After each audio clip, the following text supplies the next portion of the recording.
Well, as we've discussed several times in this chapter, most people believe recovery is about abstinence. That if you remove the substance, you solve the problem. But that doesn't seem to be the case. People stop using every day and still feel trapped, disconnected or broken. Others don't follow that path at all, yet somehow rebuild their lives. So something else is going on. This isn't about stopping drugs, it's about what replaces them. And if recovery isn't about abstinence, what actually sustains it? Drugs and Addiction, an Anarchist Perspective, Dickie Dredd. This is part 68 in the video series, and it's the last part in chapter 9, which is Beyond Abstinence. And don't forget the disclaimer on abstinence, which I've repeated several times now, and you can find on the website. Okay, from the book, section 69, Freedom as Continuity, the Politics of Lasting Care. Freedom matures when it stops being solitary.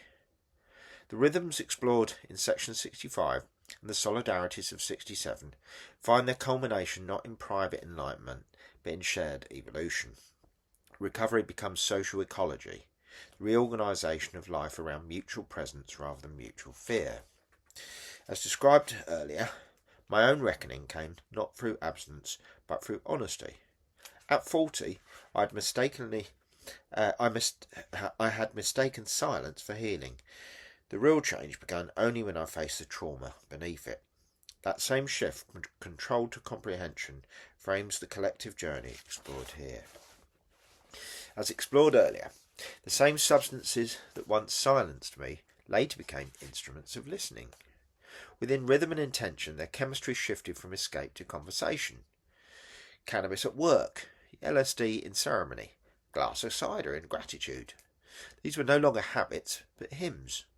As Marte observed, the drug's power fades when the pain that required it is understood. This movement, fall, abstinence, reintegration, echoes the journey described in One Flew Over the Cuckoo's Nest, which is a book of my own story, where the festival becomes a classroom for recovery and freedom returns as meaning restored.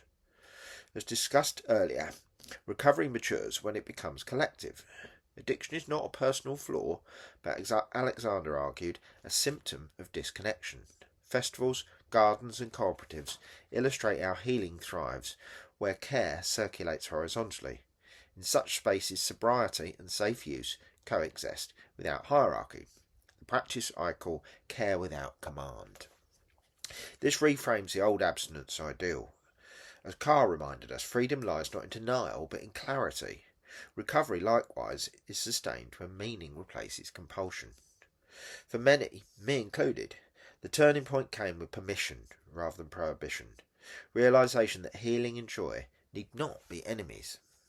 Communal recovery thus marks both an ending and a beginning.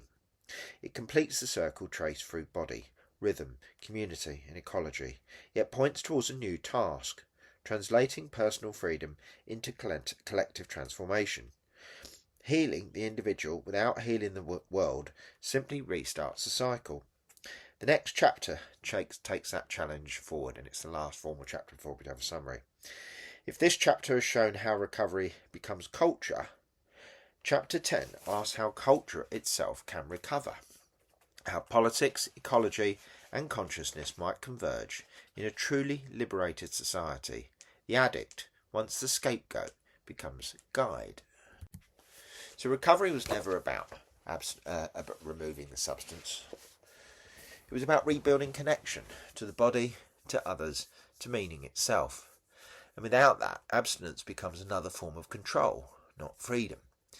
Which means the systems built around stopping drugs may be solving the wrong problem entirely. So if recovery only works when life becomes livable again, why are we still treating the substance as the centre of the issue? And if that's wrong, what else is our understanding of addiction needs to be dismantled? And that's what we'll cover in the next section, which is next chapter, which is chapter 10, Liberation and Legalisation. And we'll go on to start with part 70, Ending the Pretense, Why Prohibition Failed.